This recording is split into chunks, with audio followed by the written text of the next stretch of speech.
जय महाकाल।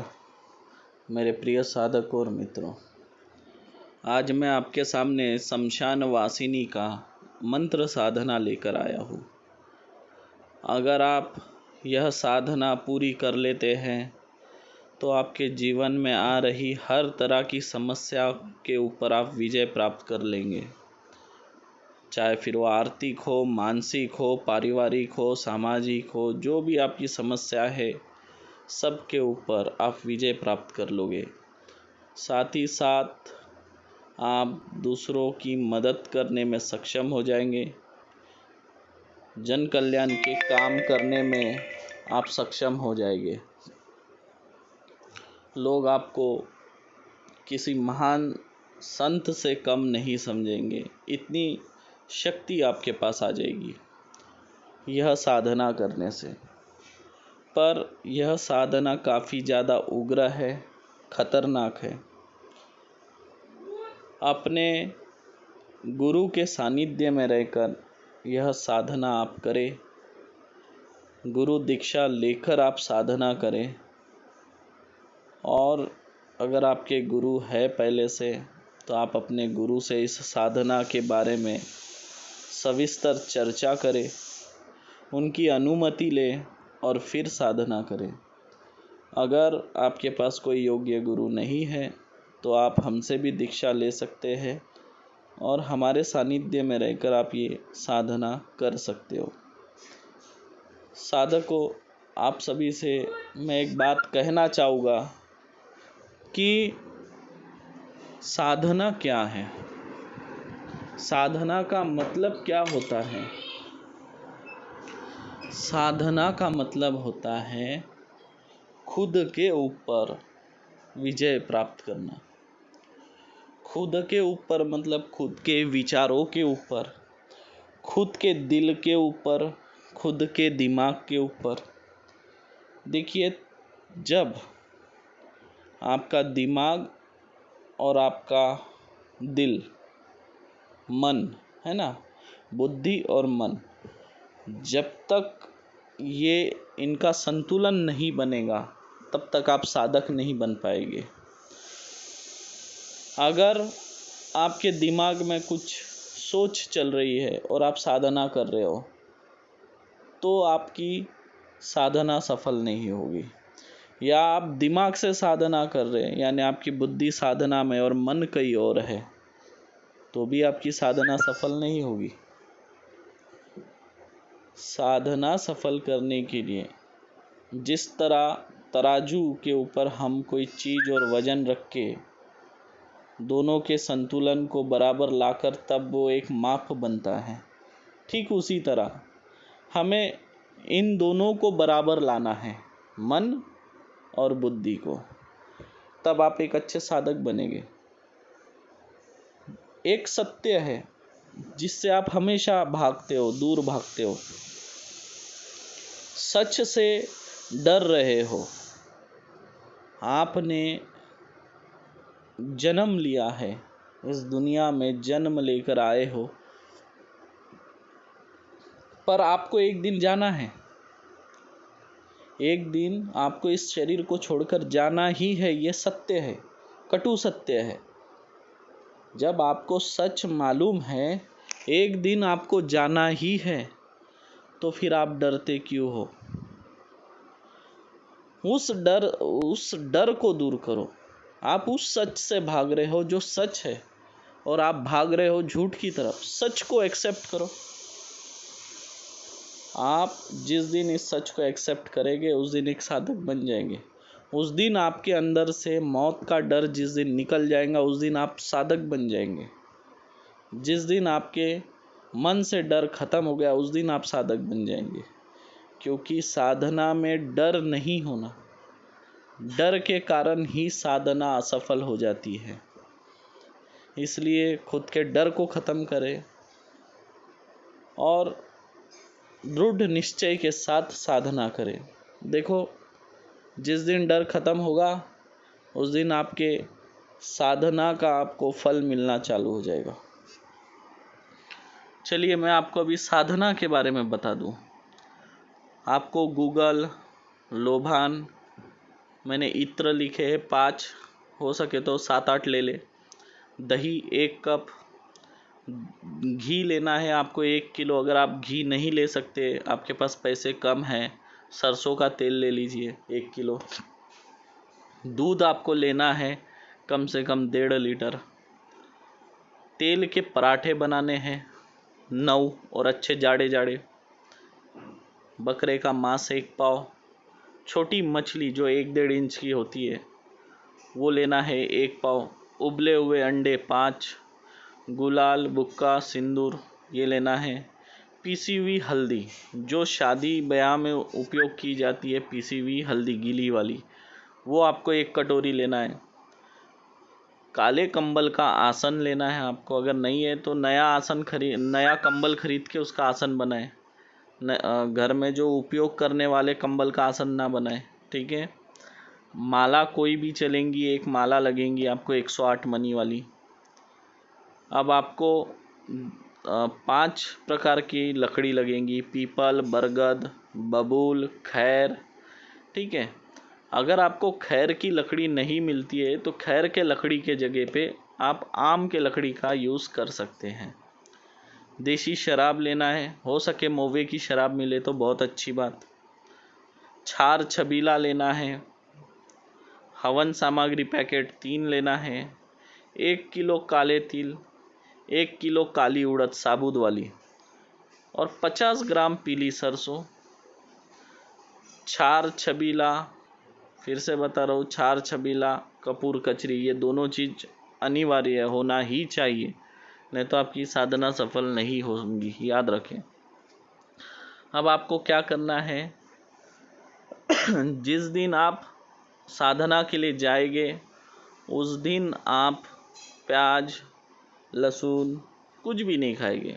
सिर्फ आप दूध रोटी खाएंगे, ठीक है।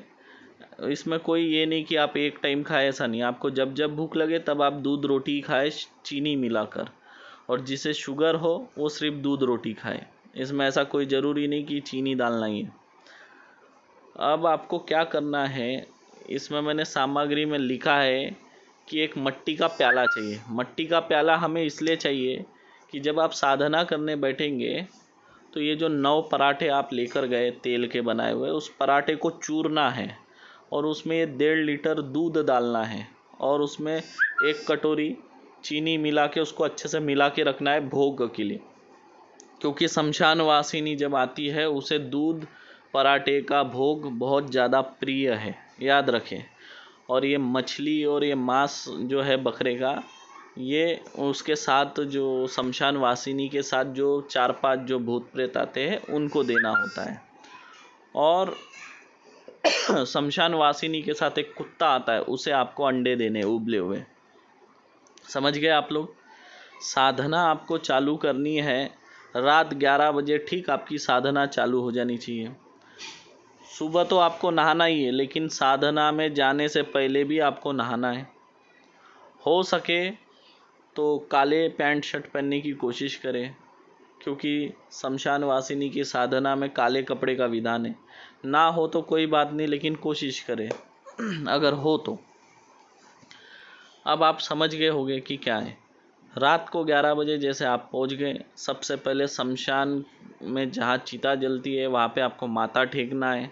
माथा टेकने के बाद में आपको वहाँ पर अगरबत्ती लगानी है, एक कपूर जलाना है, गुलाल बुक्का सिंदूर डालना है। मैंने इसमें नारियल लिखना भूल गया, आपको एक नारियल फोड़ना है वहाँ पे पानी वाला, ठीक है। और कोई भी एक मिठाई अपने हिसाब से आप खरीद के ले जाए या बना कर ले जाए, हलवा वगैरह घर से रवे का, वो आपको चढ़ा देना है। और आपको प्रार्थना करना है कि हे शमशान के देवता, हे महादेव, हे शमशान भैरव, मेरी इस साधना को, अब साधना का नाम आपको लेना है, मेरी इस शमशान वासिनी साधना को सफल बनाए, मेरी रक्षा करे और मुझे आशीर्वाद दे, ऐसा बोले। और उसके बाद में हर शमशान में एक शमशान का देवता होता है, मतलब भूत होता है। उस शमशान के राजा को याद करना है। उस भूत को बोलते हैं शमशान का राजा। हर शमशान में एक शमशान का राजा होता है, उनको याद करना है। उनको भी आपको विनंती करना है मेरी साधना को आप सफल बनाएं। ठीक है, ऐसे हाथ जोड़कर फिर वापस ऐसे जगह आके बैठ जाए जहाँ पे अंधेरा हो। ठीक है, बहुत सारे पेड़ पौधे हो, अंधेरा हो, ऐसे जगह आप बैठ जाएं। और आपको शमशान देहाती एरिया का चुनना है, एकदम एकांत का। शहर के शमशान काम के नहीं। ठीक है, ये ध्यान रखें आप लोग। देहाती एरिया के शमशान को चुनिए आप। जब आप साधना चालू कर देंगे, जो मैंने मंत्र आपको आखिरी में मिलेगा, मंत्र लिखा है, उस मंत्र का आपको जाप करना है 11 बजे से लेकर सुबह के 3:30 बजे तक। शमशान वासिनी कभी भी आ सकती है, तब तक आपको अनगिनत जाप करना है। ठीक है, माला सिर्फ नाम के लिए हाथ में है, आपको माला घुमाते रहना है। अनगिनत जाप है ये, पर माला का विधान है करके हाथ में पकड़ना है माला।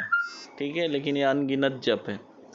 और 11 से लेके 3:30 बजे तक कभी भी शमशान वासिनी हाजिर हो जाती है। और जब आती है, जब आप मंत्र जाप कर रहे होंगे, तब आपको आवाज़ें आने लग जाएंगी, बहुत ज़ोर से हवा आएंगी, आपका नाम लेके कोई आपको पुकारेगा। तो ऐसे समय में आप मंत्र जाप बंद ना करें। मंत्र जाप तब तक करते रहे जब तक शमशान वासिनी सामने आकर आपसे बोले नहीं कि बोलो क्या चाहता है तू, बोल क्या चाहता है। जब तक बोले नहीं तब तक आपको मंत्र उच्चारण बंद नहीं करना है। इस बात का ध्यान रखें, अगर बंद करोगे तो साधना असफल हो जाएगी आप। और याद रखें, आपको घबराना नहीं है। जब माता आपसे पूछेंगी, शमशान वासिनी आपसे पूछेंगी कि क्या चाहता है, तब आप दोनों हाथ से ऐसे प्याले को पकड़ते हुए बोले, माता मेरा प्रणाम स्वीकार करें और मेरे तरफ से ये भोग आप स्वीकार करें। ठीक है, ऐसा बोल के आपको देना है, वो आपका भोग स्वीकार करेगी। उसके बाद जो शमशान वासिनी के साथ में और 5-6 लोग आते हैं, उन्हें आपको क्या करना है, जो बकरे और मछली है जो आप लेकर गए वो आपको देना है। उन्हें भी बोले ये भोग आप स्वीकार करें, वो लोग ले लेंगे। उसके बाद में जो उबले हुए अंडे हैं, आप देखेंगे शमशान वासिनी के साथ एक कुत्ता आता है, आखिरी में उसे जो 5 अंडे हैं उसे देना है और बोलते हुए देना है सम्मान पूर्वक। कुत्ता मत समझना, नहीं तो कुत्ता समझ के व्यवहार मत करना। ठीक है, नहीं तो शमशान वासिनी रुष्ट हो सकती है आपसे और श्राप भी दे सकती है। तो अब आप समझ गए होंगे। अब मैं इसमें ज़्यादा नहीं समझा सकता क्योंकि ये वीडियो काफ़ी लंबी हो जाएगी। अगर आपको कोई सलाह चाहिए तो आप मुझसे संपर्क करें और घबराए नहीं, निःशुल्क है, कोई आपसे चार्ज या पैसा नहीं मांगा जाता हमारे यहाँ। हम सभी साधना निःशुल्क देते हैं। हम किसी मंत्र के लिए या किसी पूजा पाठ के नाम पर किसी से 1 रुपया लेते नहीं, या कोई मंत्र या कोई विधि देने के नाम पर हम किसी से पैसा लेते नहीं। और हम आपको सलाह देंगे कि योग्य गुरु के शरण में जाएं। जहां आपसे पैसा मांगा जाता है साधना के नाम पे या मंत्रों के नाम पे, वहाँ आपकी साधना कभी सफल नहीं हो सकती। ये याद रखें, गुरु देता है, गुरु लेता नहीं। ऐसे लोगों से संभल जाएं। मैं ज़्यादा नहीं बोलूँगा, बस मेरा इतना कहना है। याद रखें, कोई ऐसा आप सोच रहे होंगे कि बहुत से लोग हैं जो शक्तियाँ दे देते एक दूसरे को ट्रांसफ़र करते, ये सब नहीं होता है मित्रों। मैं आपसे एक बात पूछूंगा, अगर आपने कोई जीन साधना किया हो मान लो, या कोई अभी ये शमशान वासिनी आप साधना कर रहे, इतने मुश्किल से आपको ये साधना हासिल होगी, और कोई आके आपको बोलेगा चलो 1,00,000-2 लाख क्या बात करते हो आप, आपको कोई आके बोलेगा एक काम करो मैं तुमको 5 करोड़ रुपए देता हूँ, आपकी ये जो शमशान वासिनी है ये मुझे ट्रांसफ़र करो, आप दोगे? मैं बोलता 10 क्या 100 करोड़ रुपए भी अगर कोई देगा तो आप अपनी शक्ति किसी को नहीं दोगे, क्योंकि आपको मालूम है आपके पास जो चीज़ है वो अमूल्य है। और एक बार याद रखिए, एक बार जिसने साधना कर लिया और अगर उसने अपनी शक्ति दूसरे को दे दिया तो दोबारा उस साधना को करे, कितने भी बार करे, वो उसे यानी उसके सामने प्रकट नहीं होगी और उसको वो शक्ति दोबारा नहीं मिलेगी। ये भी आप लोग जान लें। तो ये जो गोरख धंधे के पीछे आप ना पड़े, सावधान हो जाए, क्योंकि इस बातों से लोगों का तंत्र मंत्र पर से विश्वास उठता चला जा रहा है और मैं नहीं चाहता कि ऐसा हो। अगर आप लोगों को मेरा वीडियो अच्छा लगा तो लाइक करें, हमारे चैनल को सब्सक्राइब करें। इस साधना के बारे में अगर आपको कुछ समझ में नहीं आ रहा है तो हमसे संपर्क करें। मैं आपको पूरी गाइडलाइन करूँगा, कैसे करना है, क्या करना है, सब आपको समझाऊँगा। ठीक है। मेरी वीडियो अक्सर लंबी बन जाती है, पर क्या करें, आपको पूर्ण जानकारी देने की मेरी हमेशा कोशिश होती है। क्योंकि आप अभिमन्यु को तो जानते होंगे, उसके बारे में कथा में सुना ही होगा आपने। तो अभिमन्यु माँ के पेट में चक्रव्यूह के अंदर घुसने की विद्या तो सीख लिए थे, लेकिन उनकी माता सो गई थी कथा सुनते सुनते, विद्या के बारे में सुनते सुनते। तो इस वजह से अभिमन्यु चक्रव्यूह से बाहर निकलने की विद्या नहीं सीख पाए। तो युद्ध में जब वे चक्रव्यूह के अंदर तो चले गए, लेकिन उन्हें निकलते आने की विद्या मालूम नहीं थी। तो इस वजह से उन्हें अपनी जान गंवानी पड़ी। और मैं नहीं चाहता कि मेरे कोई साधकों के साथ ऐसा हो, और इसलिए मैं हमेशा बोलता हूँ आधा अधूरा ज्ञान हमेशा घातक होता है। और मैं नहीं चाहता कि आप लोगों के साथ कभी कोई ऐसी घटना हो।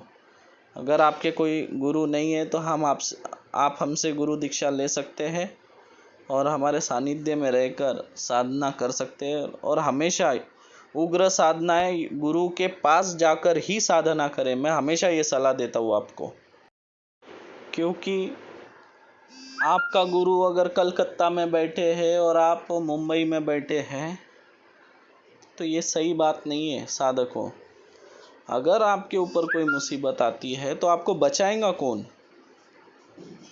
आप मुझे बताइए, कौन बचाएगा आपको? क्योंकि ये कोई गुड्डा गुड्डी का खेल नहीं है, ये बहुत खतरनाक चीज़ें हैं। इसमें आपके ज़िंदगी का सवाल है, ये आप सोचें। और हमेशा उग्र साधनाएं अपने गुरु के सानिध्य में रहे और उनके सानिध्य में रहकर आप साधनाएं करें। तो इससे आपको दो फायदा होगा। एक तो आपके अंदर का डर जो है वो ख़त्म हो जाएगा, क्योंकि आपको पता है आप गुरु के सानिध्य में हैं। आपको ये पता है कुछ भी हुआ तो गुरुदेव बचा लेंगे। तो वो जो एक अंदर की जो शक्ति है वो आपको साधना में सफल बनाती है। और कुछ होता भी है तो आपके गुरु आपकी रक्षा करते हैं। गुरु एक छतरी की तरह, जैसे छतरी हमें बारिश से बचाती है, गुरु वैसे ही हमें कई तरह के मुसीबतों से बचाते हैं। इसलिए गुरु के छत्र छाया में रहे, हमेशा बोलते हैं ना, छत्र छाया में रहे, इसीलिए बोला जाता है।